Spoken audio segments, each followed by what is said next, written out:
Jannik Sinner and Novak Djokovic, vastly different at face value. Sinner having the best year of his career on an exceptional run at world number one. Djokovic having one of the worst years, if not the worst year, that he's had in a very long time. Vastly different, but also the same. Because with Sinner, on the physicality topic, I've seen 3 out of the last 4 majors. He's had physical issues in fifth sets. U.S. Open against Zverev, Roland Garros against Alcaraz, and here at Wimbledon against Medvedev. So let me start with Sinner, and let's kind of break this down. U.S. Open, it was a very, very physical match, tons of long rallies in stifling humidity, right? So I couldn't blame Sinner. I wasn't surprised, nor could I blame Sinner for struggling physically. In fact, even Zverev was struggling physically in that match. But that's the U.S. Open thing. Okay, Roland Garros, you have the preparation. You have the fact that there was the hip issue, and there was an illness that kept him in bed for multiple weeks without even being able to touch the racket, and he only had 11 days of full prep for the tournament, which could have affected his fitness. And then at Wimbledon, you have illness morning of the match. So preparation was good. Everything was fine. But then Jannik looked shaky physically during the match and then said after the match that the problems actually occurred even before stepping out onto the court. So that's Sinner's situation. Djokovic's situation.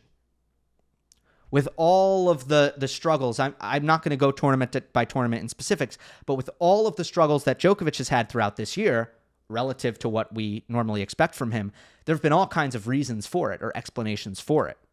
Short offseason. Illness in Australia. Certainly this was well documented before the tournament started and in the first couple rounds of the tournament. Who knows where things were at ahead of the semifinal against Sinner, although there were reports out of Serbia that Djokovic did wake up with a fever that morning. Who knows? March motivation. Rome, water bottle. Paris, knee. Wimbledon, coming back from the knee, right? Now, Paris, obviously, completely separate category in terms of there being a injury where you must withdraw unequivocally, right? But the question here with both Sinner and Djokovic, the reason I want to lump them together is because the question is rather similar. We have a pattern of results. We do have potential explanations for these results. So what do we make of it? How do we reach a conclusion? And to me, the answer in both cases are the same.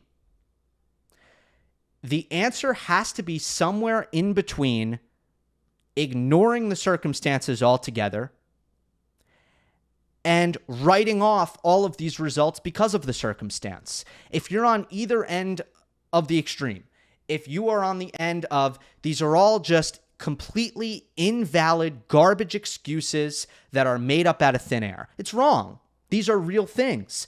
If you're on the side of we need to ignore all of these results, none of these results count because of this and that and that and that, that is also wrong. This is a results business.